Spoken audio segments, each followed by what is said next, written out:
Hi, I'm Selena from Annie's Bookstop of Worcester, and I'm here with Callie Wallace, who is a science fiction, fantasy, and horror writer. And she's written books like Salvation Day, Dead Space, City of Islands, Shallow Graves, and now you have a new book that's coming out in April, I don't do. you? I Could do. you could you tell us more about it, please? Yes.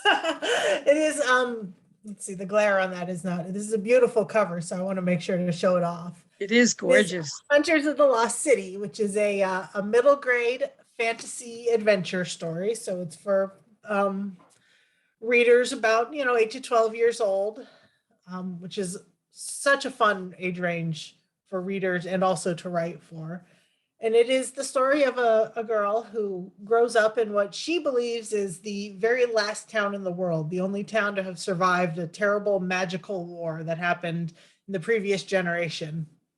But when she is outside of the town hunting the monsters, the magical monsters that live out there, she meets somebody who is not from her town. And starting with this meeting, which grows into a friendship, she begins to uncover a whole bunch of secrets about her hometown, her family, and the history that they all believe in that forces her to sort of start to confront what's the stories that they've been telling and what's the truth. Aha. So, how would you describe what you normally write? I mean, I write all over the place, but it Right, is I noticed that. all some version of speculative fiction because that's what I love the most. So it's there's always some science fictional or fantastical element to it. But I've written my first two books were for teenagers. Then I wrote a middle grade book. Then I wrote two adult books. So it's all across the age range. Just because I tend to just write what I like to write, and I like to read all those things. So, but always some sort of high action, sort of adventurous, a lot of mystery in it. Sort of tends to a lot of my stories tend to be a little on the dark side, but I don't like bleak or miserable endings. So there's some hope in there as well. That's That's good. We all need yeah. hope. Yeah. I think we have enough darkness in the world that we can explore it, but we don't need to leave all readers, feeling worse than when they started. Absolutely. This kind of leads me into the next question is um, what do you think draws readers to these kinds of books?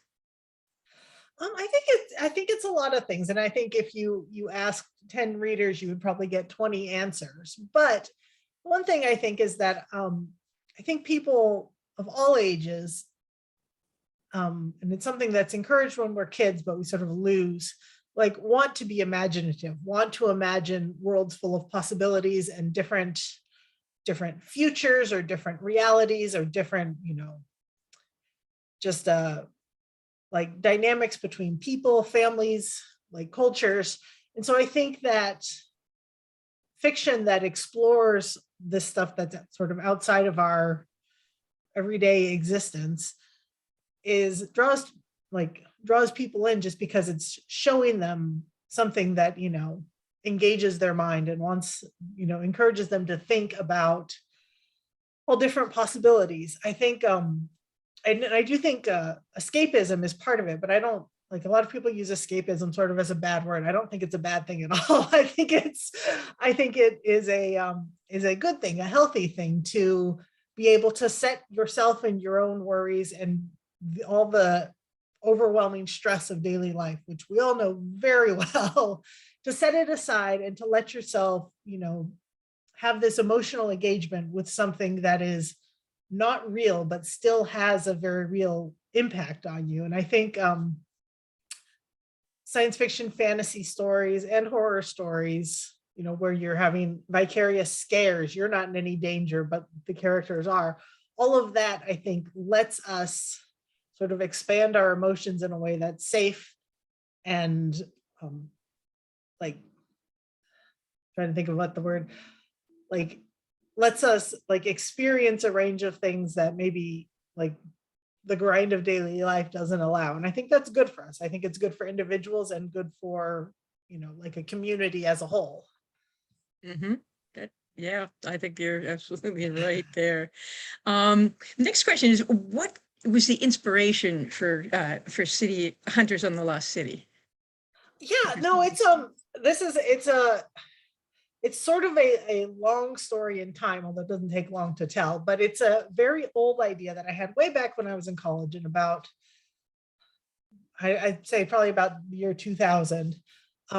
And it started with an image of a girl at twilight, like as the sun was setting outside of a walled city, and there's monsters in the woods. And I loved this image. I sort of seized on all the atmospheric setting details of it, but there was never any real story behind it. It's sort of been sitting in the back of my head all along. And every few years I would take it out and poke at it and like, okay, what is the story here? Like, what is she hunting? Why is this city by itself? Why are they have these big walls to protect against whatever's in the woods? Like all of these things. And there was all these different ideas I had. And it wasn't until a couple years ago, I started thinking, oh, maybe this is, for a long time, I imagined it would be a fantasy short story for a adult audience. And when I finally started thinking, oh, maybe this is actually a story about someone who's quite young. She's 12 years old or 11 or 12.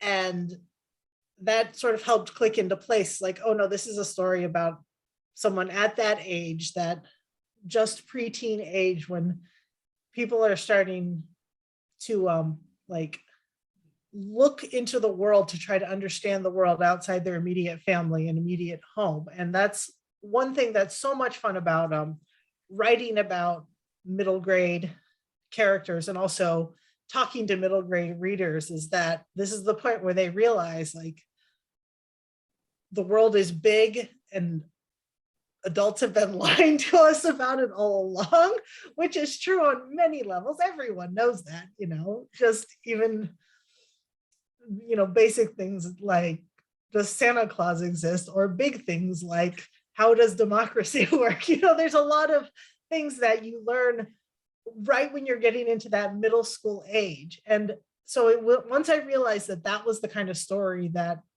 I could seize on with this, setting that I had, that's when it all started to fall into place. Okay. Was there any research that you had to do for this, or was it all kind of not a lot? thinking? I did a little bit just because I mean, most of it, like, it is very much a fantasy adventure story. And the best thing about fantasy adventure stories is I get to make up anything I want. Right. But the one thing that I wanted to, it's very much set in, very much grounded in this mountain, like remote wilderness mountain setting. And I did want that to feel very realistic, even with all the magic. So there were things that I sort of looked into, not real deep research, but just to make sure, like, how big of a town could sustain itself believing they're the only people in the world for 50 years. So there's no trade. Like, they're going to have to grow, crops, and they're going to have orchards and fields and livestock and all things like that. So it was just a matter of making it, I wanted it to, like, it doesn't go into a huge amount of detail in any of that stuff, but I wanted it to feel real enough that people aren't reading it and being like, what, how did they do that? It's that question whenever you're building a world, whether it's fantasy or science fiction, you want to provide enough information that your readers feel like they don't have to pick it apart. Right. So what was the biggest challenge that you had in writing and putting out Hunters of the Lost City? The biggest challenge with writing was, it is I don't want to spoil the story too much, but there's multiple sort of antagonist, quasi villain characters, and the hardest part was like nailing down their perspectives and motivations in a way that they made choices that to the main character seem like very strange. Like, why did they make these choices? And I needed to make it clear, like, sometimes people make choices in positions of power that you know, from any other perspective, just seem like cruel and outrageous. But from their perspective, twisted as it is, it seems to make sense. And so that was actually the part that I had to work through the most with my editors and revisions over and over again to try to make that fit. Because I did, I would say even in a children's book, but especially in children's books, you don't just want like cackling evil villains who have no real like personality to them besides just being evil. You want them to be real people, to feel like real people. And that was not easy in this particular book. On that same vein, was there any character that you really loved or hated? Which character did you really love or really hate? Or both? I mean, the main, like Octavia is the main character, and I just love writing her so much. It's all from her perspective. And because she's curious, she's brave, but she also, sometimes like gets hurt and makes mistakes. And with that, Seema, the girl she meets, and their friendship and their sort of like developing mutual crush was the most fun. Like it was just like, with all of the crazy magical action stuff going on, it was like these two girls coming together and becoming close was so much fun to write. And I think like when I look over it again after the months and months of work on it, like that's the part I'm like, yeah, I nailed that, which is a good feeling. Writers don't always feel that way about all aspects of their books. So what else can we expect from you in the near future? That's a good question. I don't have anything else like planned on a publication schedule right now. Hunter's Velocity comes out in the end of April 26th. I have been working on some other things that I hope to be able to announce soon, but I don't have anything quite set there. A YA co-written YA fantasy that I would hope to be able to get out there at some point. And I also do want to write some more middle grade fantasies, but again, it's a big question marks right now. So we'll see. Okay. Now I have questions for you about being a writer. Yeah. What's your favorite part of being a writer on the whole writing and publishing process? Well, my favorite part is that I just get to sit at home with my cats and make things up. And that's my job.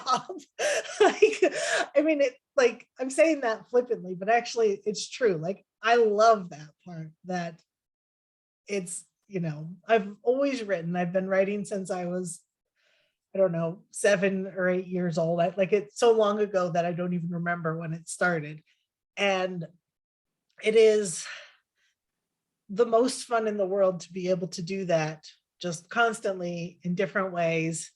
And the fact that people seem to like it when I do that, and I'm pretty good at it, and hopefully getting better at it. Like that's always the goal. It's the writing part of writing. Like I know this isn't true for all writers, but like I really do love the writing part of writing most of all. That's great. It's always it's always great to love your job. Yeah. I mean, because this might be one of your next questions, because sometimes the publishing part of writing is very difficult, and so the writing part is I love it enough to make up for the parts that are much more challenging. So. Okay. So what's been your favorite adventure during your writing career? Oh, that's a good question.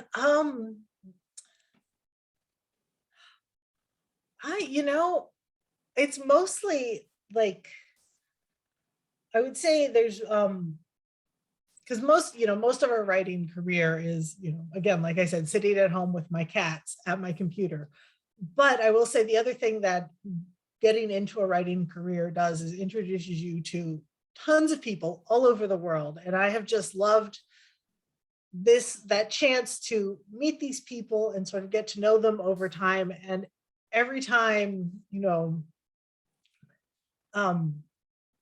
like to see other writers have their successes and their struggles and failures and stuff. And that part I think is like it's the gift that keeps on giving, because there's always new writers, and there's always old friends, and like I have met them in various places around the country and various places around the world, and that's always been fun to have this network of people that's literally everywhere.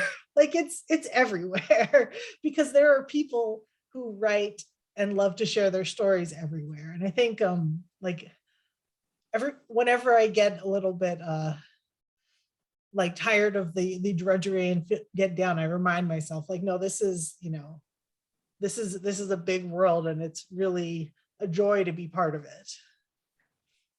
Great. What is the greatest lesson that you've learned thus far in your writing career? Yeah, don't quit.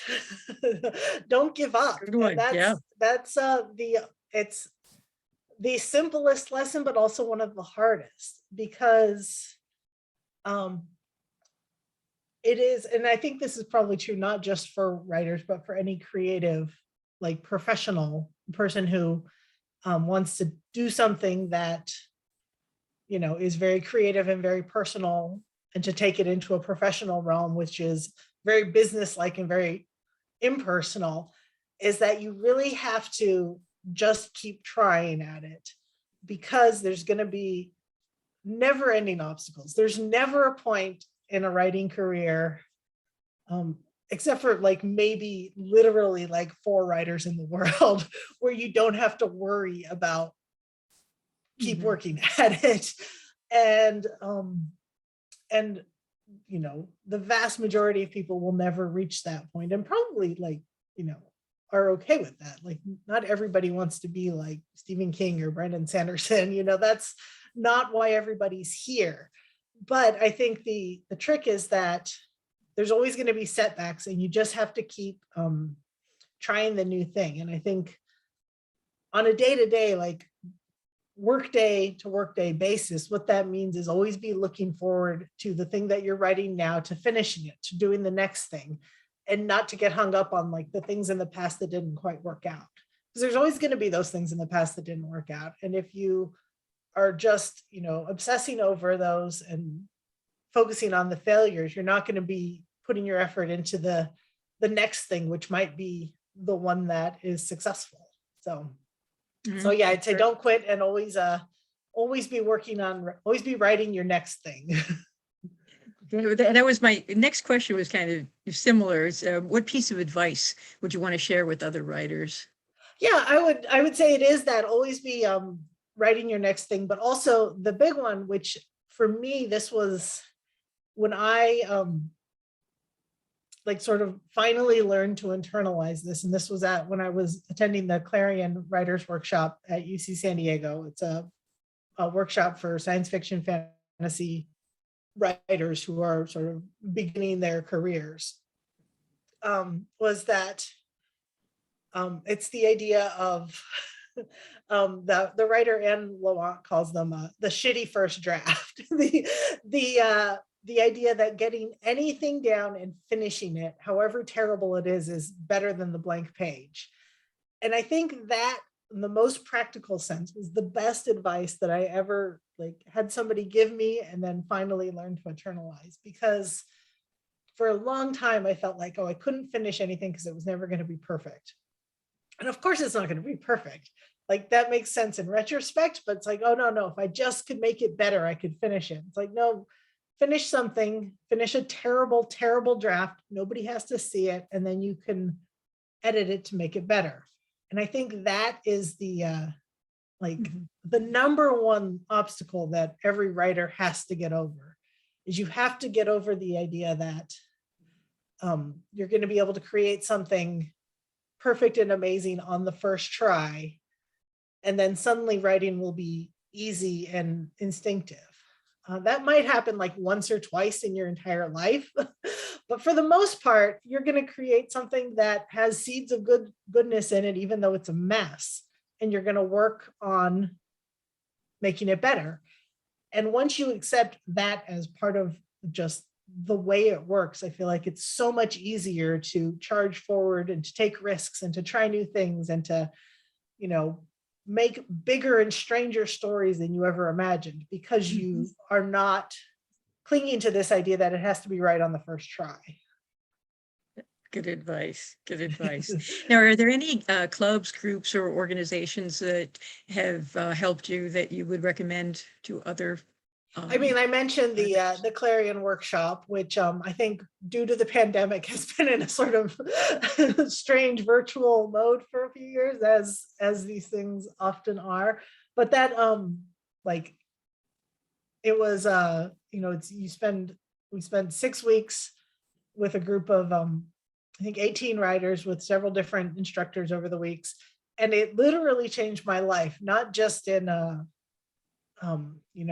like the writing instruction level, because I don't think it was so much about that. It was the first time being surrounded by people who were constantly telling and reinforcing the idea. It's like it's okay to take this seriously. It's not a silly little hobby that you do in your spare time. It's not, something that, oh, anybody could be a writer if they just, tried it. It was something that is worth, for those of us that are worth pursuing, worth devoting a lot of time and effort into. And that environment helped me immeasurably, just to have that support. And I'm, the people and instructors in my class, I'm still in contact with them today, even though it's 12 years later. So it's that first I mentioned earlier, the community of writers, like it was the first seeds of that. So for me, that was like the big boost. And similarly, when my first book, Shallow Graves, came out in 2016, that it seems like it wasn't that long ago, but I sort of got involved with like an online forum sort of support group for other people whose debut books were coming out then.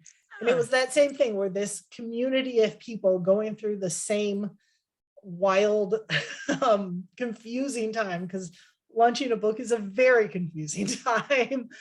That I think was invaluable. So I guess like overall, I would say there are like official organizations and groups out there, but I think the specific one that you find is less important than you find one that provides the sort of community and support and friendship and humor that is going to help you. And people, I think people can find that in all kinds of places, but it is important because writing can be a very lonely like craft, but publishing requires understanding a lot of people and understanding a wildly illogical business. So having people help you with that is like, that's, I think, the most important thing to look for in any organization or club or writer group or critique group or, professional meeting, any of that. Yeah. That's great. Now I have some questions for you about you as a person. So what is one thing that most people don't realize about you? Oh, I don't know. I would say probably there's quite a lot of things, because I'm not super active like on social media or as a public person.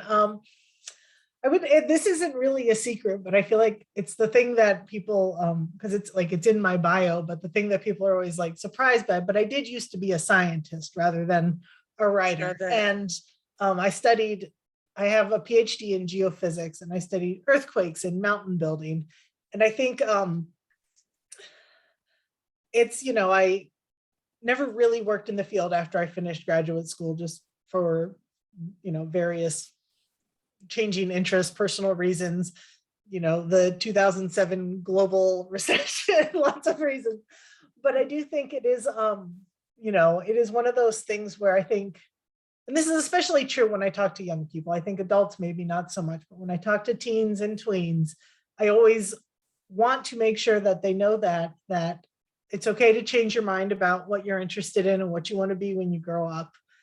And that the divide between like science people, humanities people it's not a thing. That's fake. It's not, it's not real. You're allowed to love both. You're allowed to be good at both. You're allowed to pursue both in a way that makes you happy. And so that's like I said, it's not a secret, but it is something that sometimes people are a little bit surprised about. And I just, Mhm. I try to make sure, especially kids, know that Yeah. that's Great. okay. So what is or are your passions when you're not writing?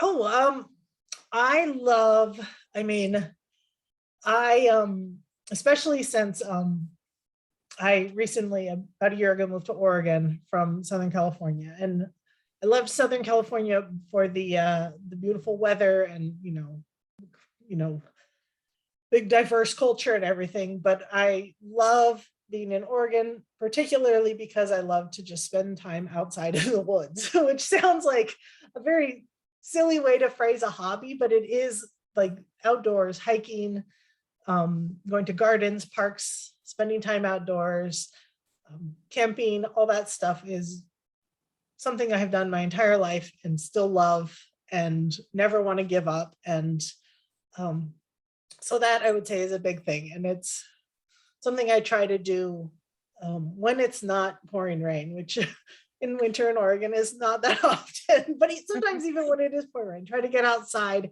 without any sort of, like without being on my phone, without any sort of, distraction, just to do that. Other things like I recently decided just randomly that I wanted to learn how to draw after a lifetime of thinking, Interesting. I'm terrible at art. I'm terrible at it. And then there's a certain point about a few months ago, I was like, well, who cares if you're terrible at it? As long as You you can enjoy try it. it anyway. And so that's, that is a new hobby that I've picked up just as a thing that has nothing to do with career or writing. There's Mhm. no professional like impetus behind it. I just like it and I've been That's enjoying it a great. lot. Yeah. Wonderful. Um, so what are some of your writing related hobbies and crafts or addictions? And how do you make time for your hobbies?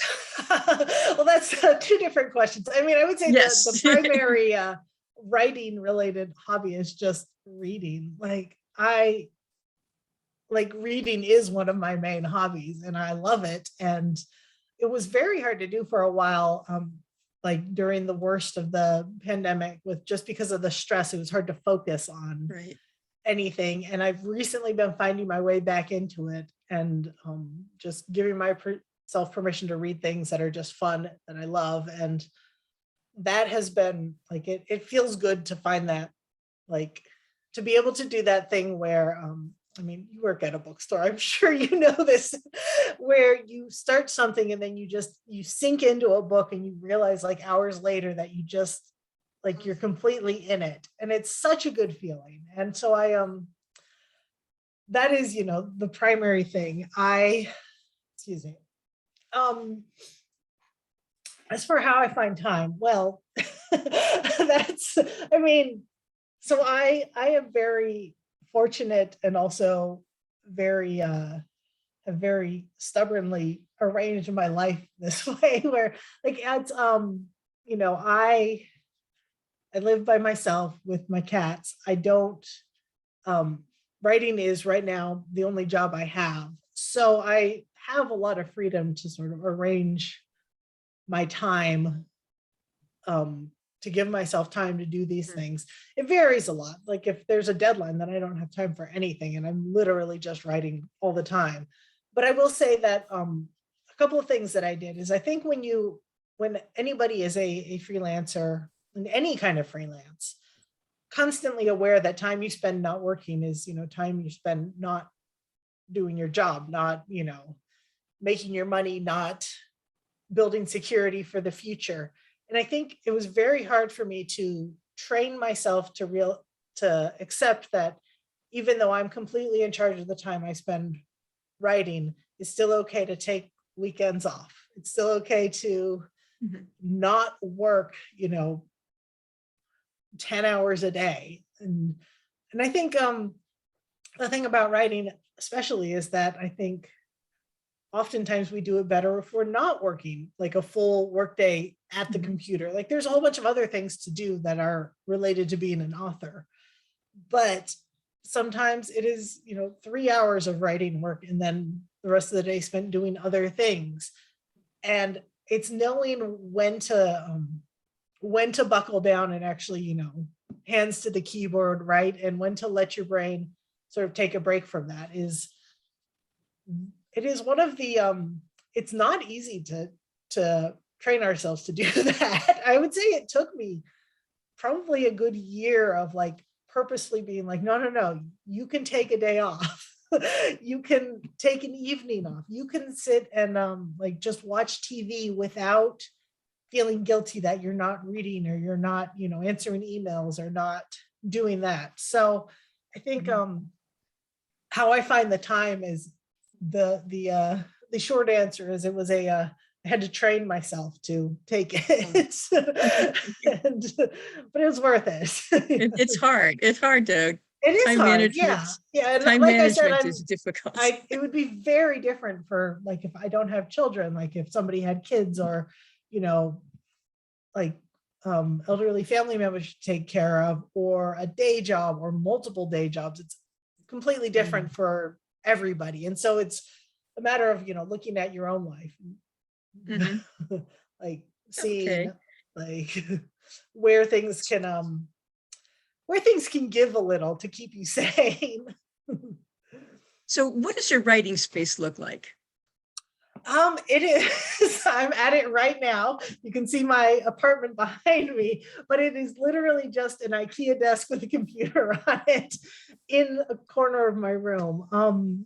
Which, it works for me. It's like, it's And not fancy, but it is a place that I use for work. So when I sit down, I'm at work, and that's, so what do you need to have with you as far as drinks or food? Do you need any of that when you're writing?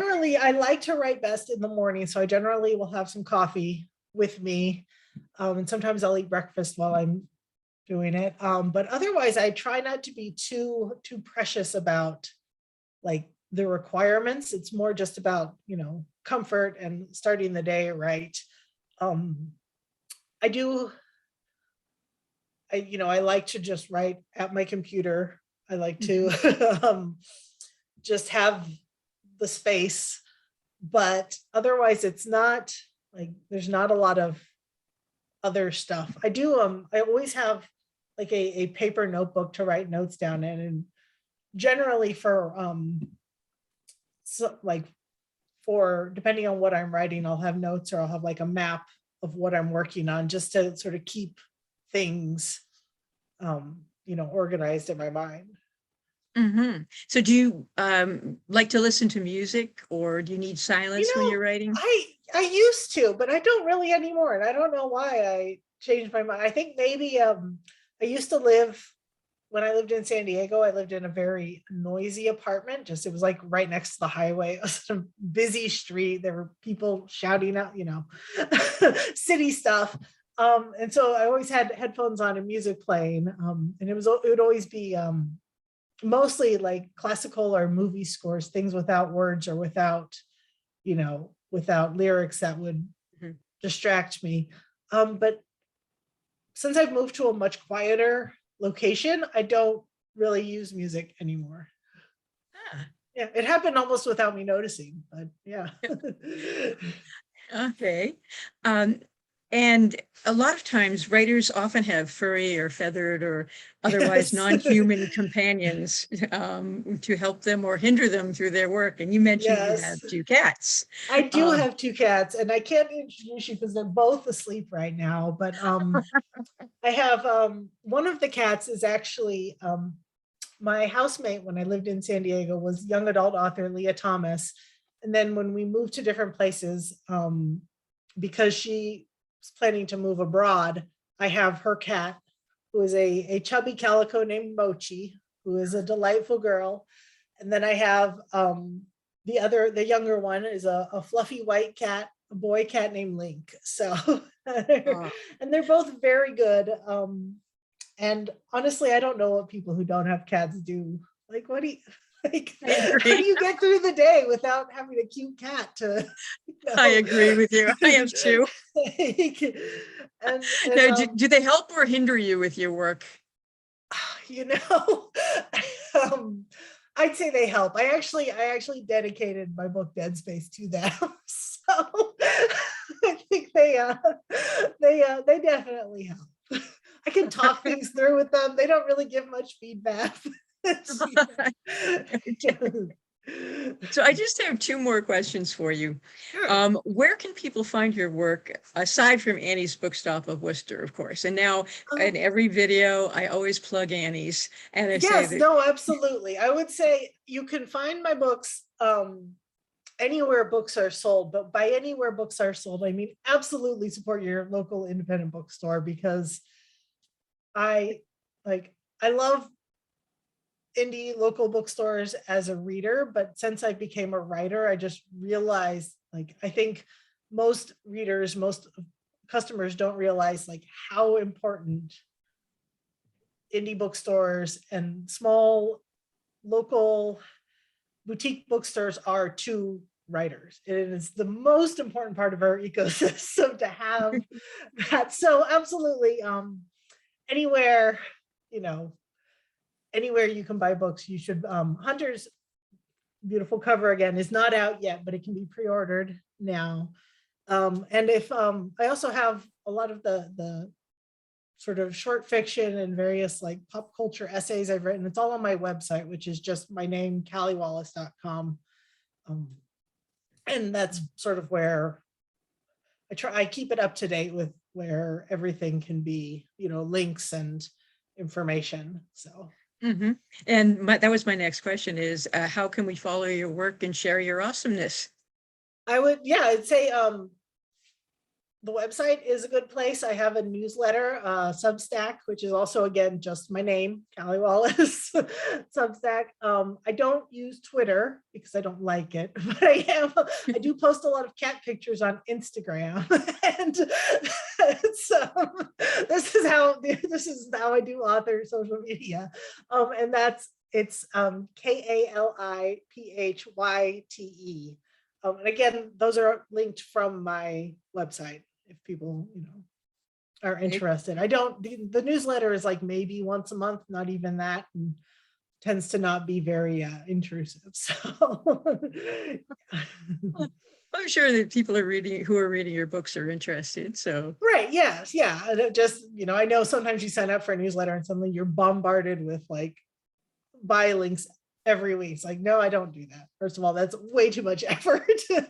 And secondly, I don't, but yeah. So, so if you would like some of Callie's books, you can order them from Annie's. You can call us at 508-796-5613 and we will mail them to you. And also you can send email to orders@anniesbooksworcester.com.